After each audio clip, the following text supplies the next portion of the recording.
Encounter is brought to you by the Broome County Council of Churches, where we connect compassion with needs as we inspire growth with dignity. You'll find us in special places throughout the community. For those who remain hungry, we provide meals. For those who are challenged, we build wheelchair ramps. We comfort those who are ill, minister to those who are confined, and we remain an advocate for change and understanding on behalf of every element of our community. Connect and inspire. Encounter the Broome County Council of Churches. Good morning, I'm Jeff Kellam. Welcome to this week's edition of Encounter. This is another program from my back porch. I don't know how long the weather's going to hold up so we can continue to do it here. But the disclaimer is that you'll hear wind chimes in the background, especially over my guest's shoulder. You'll also hear perhaps some crows, and we'll have some geese in the wetland back there. We'll just have to put up with that, and I think we can, because we're putting up with so much these days. My guest today is Yvonne Lucia, and she is a grief counselor, she is a spiritual director, and she's currently pursuing a master's at Fordham University in pastoral health, mental health counseling. Welcome. Thank you. It's an honor to be here, Jeff. I'm so glad that you've come to my back porch to talk a little bit about how we handle things. And I've promised myself this is not going to be my individual therapy session. But I do have some concerns, and I think probably you share those concerns too as a viewer or listener. That things are different now, and we're having, some of us, a hard time coping with how different things are. I just enjoy going out to jazz concerts. Go to the Firehouse stage, you sit in that group of people, the musicians play their hearts out. Joan is a church organist, and so we balance out my jazz concerts with her organ concerts. Sounds fair. I still owe you, don't I? But more seriously than that is the anxiety and the grief that people are experiencing. Have you gotten a sense of that in the counseling that you do? Has this COVID thing come up? Yeah, I'd have to say, Jeff, that it's affecting every individual on multiple levels of life. From the simplest, just different routines to life in terms of, not going out to work in the morning, kids not going to school, to people who have actually contracted the illness, have loved ones who have it, can't see their loved ones who are in institutions. So huge changes on every level. Again, from the simplest day-to-day activities to the deeper issues of life. Yes. Yeah, we have a relative in a nursing facility with ALS. Her mother's in the same facility, and they cannot see each other. And that hurts us, not just the two of them. Well, let's begin with this whole sense of loss. Now, certainly there is loss on the physical, personal sense of having lost a person in our lives, which is a spiritual, deep loss that we live with all of our lives. And there are those other losses too. Could you talk a little bit about what loss means to us? Well, my definition of loss really is very basic, and it has to do with any change in life. Yeah. And it can even be a positive change, such as retirement. People look forward to retirement for many years, and then often when they retire, they suddenly have lost their identity. Yes. Because their identity is tied up in their work. So I really have a very broad definition of loss, and it's just anything that's changed in life. And in this situation that we're in, so many of the losses are what grief theorists would call ambiguous, because they are not as defined as the kind of things that we've already been talking about. Right. Again, loss of a daily routine is rather ambiguous, because if you try to explain what your routine is to somebody, they might not know, but you know that you get up in the morning and you might take this cup from a shelf, and you take this dish. So those types of things that have changed they bring grief out in people, but people don't necessarily identify what they're feeling as grief. Yes. Certainly this is not something that is unique to those of retirement age who often get used to loss, physical loss, and the loss of your work identity. But young people too are feeling loss. I'm thinking of kids who are missing their football games or their prom. Right. Yes. You know, one of the huge areas of loss is not being able to attend these events that are rituals of passage and rites of passage, such as you mentioned, graduation or prom and graduation, weddings, funerals. Obviously, these are usually public experiences that have a collective understanding, and not being able to participate in those is really, it's disorienting, I think is the word I would use. Right. We've been talking about loss, and people don't always identify loss as the reason for their anxiety or their fear. Loss is a difficult word to cope with personally. Maybe we could shift over to just talking about that sense of, I don't know, you mentioned routine. What about boredom or just anxiety over the fact that I don't know what day it is? Yeah. Well, a lot of people that are thinking about what this experience means for us collectively is that we are all undergoing a collective trauma. And trauma is when, the definition of trauma is when a person feels totally overwhelmed by something that's impacted their lives. So I think that we would say that many of us feel very overwhelmed in this situation. So we could say that in the broadest sense, we are undergoing a type of trauma. And that is the largest context, and everything else within that is heightened. You know, grief is heightened when you're feeling trauma. Fear and anxiety, they're all heightened. So there's so many levels to this that people are grappling with. Yeah. And how do people find help? You just can't go knock on your neighbor's door and just walk in and have coffee anymore. Right, yeah. The isolation is such a huge factor for most people. Even in people who are grieving, it's been shown that the one factor that exacerbates grief and can lead to really severe grief and depression is isolation.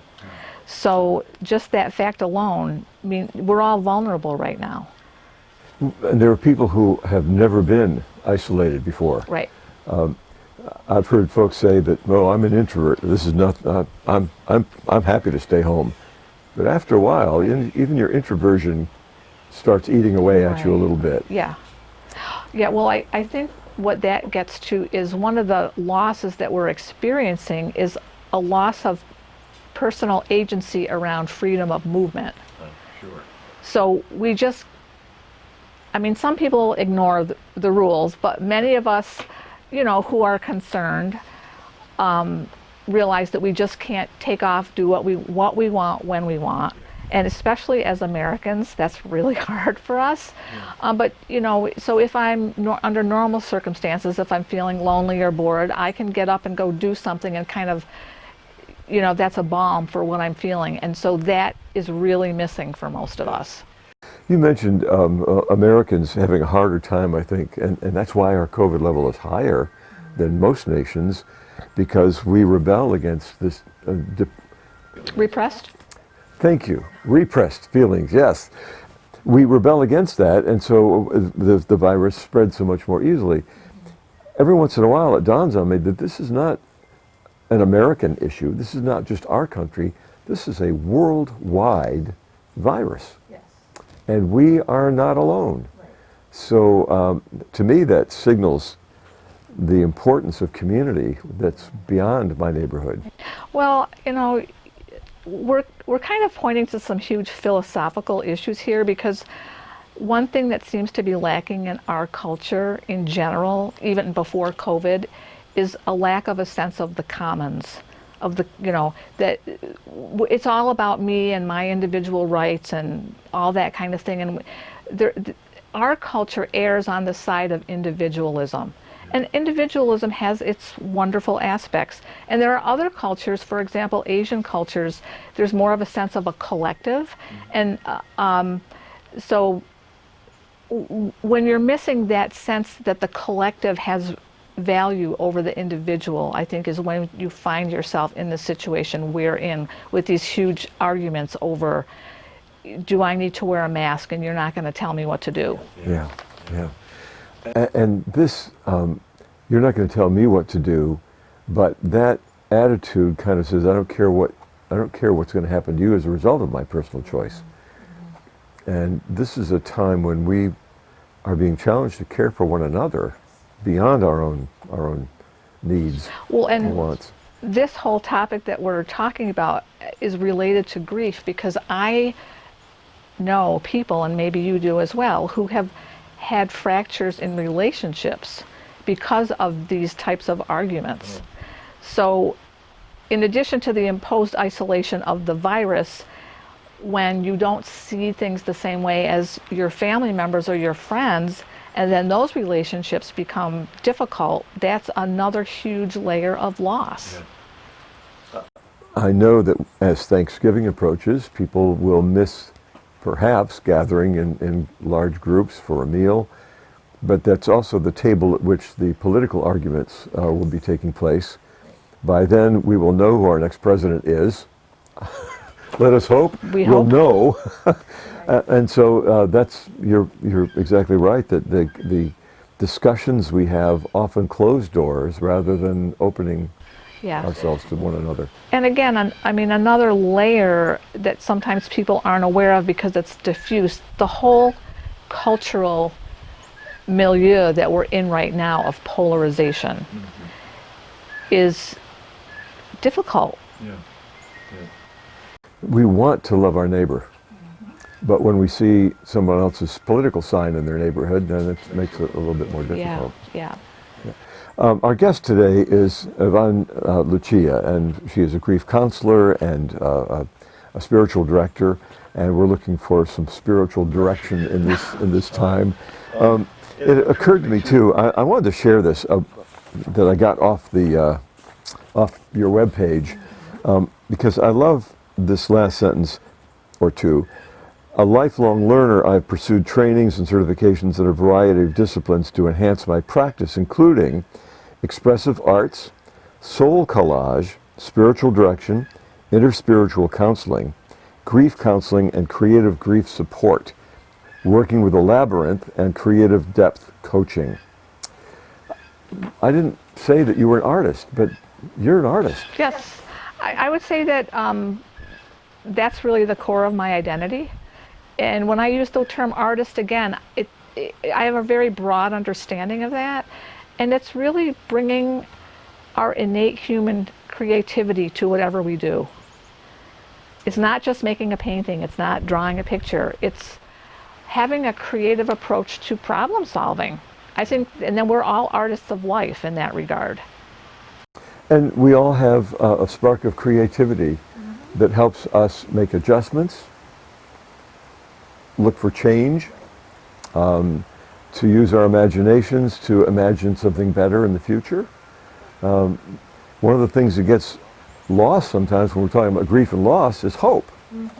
So let's switch this around now and talk a little bit about how we find hope and strength for the spirit in a time like this.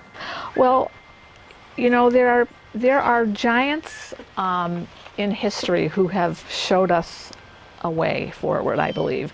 And one of them is Viktor Frankl, who wrote a very classic book called Man's Search for Meaning after he lived through the Nazi Holocaust, and he survived. But one of the things he says, which I love, is that everything can be taken away from a person but one thing. And that one thing, the last of the human freedoms, is the ability to choose one's attitude in any set of circumstances, to choose one's own way. Yes. So even within the context of what we are dealing with, and it's hard, we still have choice about how we respond. How we choose to respond. Right, how we choose to respond. And again, it's not to make light of the difficulty. It's holding the both and together, like acknowledging the difficulty, the pain, the grief, but saying, even in spite of this, what can I choose? How can I choose to be in this situation? Yeah. When I was thinking about the questions we might talk about, I talked about isolation, quarantine, solitude, ways to deal. And then I asked the question here on my cheat sheet, can there be a continuing gift in all of this? And that led me to this whole idea of perhaps depth coaching. You'll have to explain what depth coaching is. Well, depth coaching really refers to to a practice of going within, into the self, into the deep self, trusting that we all really have some innate wisdom inside of us, and not trying to scrape our way out with logic, but for example, you mentioned that you love jazz. Like, what is it about jazz that just touches you emotionally on a deep level? And just letting yourself be in a space with that jazz and let the feelings come forward and just be with them, because that you're getting in touch with your deepest humanity and your soul at the same time. So that's kind of what I mean by depth coaching, would be inviting people into those kind of spaces. And certainly music, self-expression, writing poetry. Absolutely. And we did an interview a few months ago with two writers, and we talked about how, you know, you don't have to know where the story's going to come out if you just write the first sentence. And you don't have to know what the painting's going to be until you make the first stroke. My mother was a painter and did some scenery, but did some portraits. And my dad got a brush once and some oils, and he painted a pagoda in the sunset. And he said, well, that's it. I made a painting. That was the last he ever did. It was good enough for him. He got it out, you know. We all have our own mediums that we enjoy. You know, if I could say one thing in terms of the spirituality, for me, the largest context of what we're going through is that we actually are not in a different situation than we are day to day as individuals, because each one of us is literally alive from one moment to the next, never knowing if another moment is going to come. That's the existential truth of our existence for each of us individually. Now, because this is a collective grand scale that everyone's going through at the same time, that gives it a whole different flavor. But if you really want to reflect as an individual person, how is this different from anything else really in life? I never know from the I could walk out and have a tree limb fall on my head. We've heard these stories. I mean, not to be, you know, make light of it, but that is our existential situation. So if we can kind of couch it in those terms, for me, that gives me sort of the largest perspective on the experience. And it is, as we pointed out before, it is a shared experience, that we are not alone as we face this. I mean, there are lots of people who are watching this program or listening to this program who are alone, who live by themselves, have lived by themselves for years, and have never felt so isolated, because now they don't even do their own shopping. It's brought to the door. People don't come in and visit anymore. So there are some ways, though, to find consolation and comfort. And goodness, you have the burden of helping people find those handles. What's that feel like? Well, I trust in the resilience of the human spirit so deeply, because I've seen it over and over and over again. Again, when you hear someone like Viktor Frankl, or if you've ever read the book by Etty Hillesum, who was also a young woman who was in the concentration camps, and she kept a diary, and in spite of her knowledge that she was facing torture and death, she would talk about the beautiful blue sky that she could see outside of her window. So it's the ability to hold the both and, the truth of the situation and the beauty that remains. And we have to have both of those in our vision at the same time. Right. And that's the wonder of being human. many years ago, Albert Curry Wynn, was a seminary president, wrote a book called The Wonder and Worry of Being Human. And that's both sides of it. And we are facing those sides now, finding strength in one another. I hope people who are listening to us in this conversation are thinking, well, there may be some ways to break out of the way I'm feeling. Can we talk a little bit about, I guess I want to move to how we move out of our isolation with others. What handles do you have on that? Well, I mean, unfortunately, the truth of it is some people can't move out of their isolation because, example, people in nursing homes, and there's rules. However, there are telephones. Even, a lot of people who aren't adept at technology, may feel especially isolated because they don't know how to do FaceTime or Zoom or any of those. But there still is the telephone. There are letter. What about a handwritten letter? I mean, these aren't the most ideal things when you're missing the human connection, sitting face to face and touching. But if we can't have that, how can we fill that gap? Yeah, I sometimes get a kick out of people who are always texting, thinking, hear someone else's voice. It conveys more than simply the words of the text. We may not be able to see one another's smiles because of the mask, but we can still hear something in someone's voice. Exactly.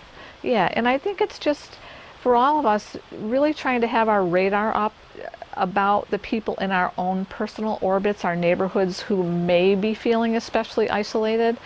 And, even, dropping off some cookies, or if you don't bake, just dropping off a note or something along those lines, or maybe even a bouquet of flowers, just to let people know that they haven't been forgotten. Yeah, we want to be reached out to, but we can also reach out. Almost everyone can reach out in some way. For sure. These are challenges for all of us, and it's a challenging time. But finding new things within us. There are people who have taken this as an opportunity to learn new stuff. And I'm not just thinking of churches who are learning technology now. I'm thinking about people who are learning to do things they've never done before because they had to. Sure. Yeah, I mean, I think that can be a double-edged sword for some people, because for some people, they feel they have the psychic energy to take that on. Other people, honestly, because of the anxiety and the fear, they feel like I should be doing something, and then they start feeling guilty because I'm wasting time. Right. But the truth is that they just don't have the psychic energy. So again, I just think there's no right answer. But we have to really be in touch with our own selves and what serves us. Here's a loaded question. Is it different for men than it is for women? I have no idea. You don't know, just make something up. Yeah. Well, I really look at people as we're all such unique individuals. I mean, I could say one thing about one man and it might not hold true for another man. So I really don't know about that. Now, in your own, do we call it a practice? Yeah. Do you have a practice? You've been doing small groups. Can you continue to do small groups with people? Well, this summer I ran a grief support group on Zoom, and I wasn't sure how that would go. It went surprisingly well. It really is astonishing the level of intimacy that can come through Zoom. It's not the same as being in person, and for me, a lot of times I like to bring in creative projects for people to do around grief. So that was frustrating for me because I can't be in a room with materials to offer to people. Right. So that's a difference. But I'm very pleasantly surprised at how well Zoom can step in, and thank God we have Zoom. Yeah. And what about your art? Are you feeling more or less inspired these days? I have a practice where I do art pretty much whether I feel like it or not. It's just, it's a practice. Yeah. And a practice means it's something that you show up to do whether you feel like it or not. Yeah. So I do a lot of collage because for me it's just, you find an image that kind of elicits an emotion and then I play around with that, and I just find that very satisfying for myself. I saw that term, soul collage. Right. We're dealing with soul here, aren't we? Well, yeah, well, a lot of people use collage because it's using images that are already out there, and our soul speaks in metaphors. So when an image resonates, you can be pretty sure that there's something being stirred up in the soul. And so even just ripping an image from a magazine and just sitting with it and maybe playing with speaking as if you're that image can give you some real interesting insights into what's happening within you that your logical mind is not aware of. I still have a collage upstairs that my daughter made for me for Father's Day or my birthday, full of the things that she thought I would be interested in. She just cut out the pictures in magazines and glued them together, and I've kept it all these years. Our guest today, we could go on, but we can't now because of the time element. Our guest today has been Yvonne Lucia, and she is a grief therapist and also a spiritual director. She's looking forward to her master's degree. I have to look at this again, in pastoral mental health counseling. And your website is YvonneLucia.com. That's simple. I'm Jeff Kellam. Thank you for being with us for the Encounter program. I'm the Parish Associate at the Union Presbyterian Church in Endicott, hoping that in the coming week you'll be gentle with people and with yourself. So was it Columbo who used to say just one more thing? From October 1st through the 9th, the virtual Chow Walk is taking place. You know the drill. You ask folks to sponsor your actual walk between now and October 9th, and you help the Community Hunger Outreach Warehouse, Chow, feed our food insecure neighbors. Go to broomcouncil.net and click on Chow for more information. That's broomcouncil.net, click on Chow, and then make your donation or pledge to walk. Thanks.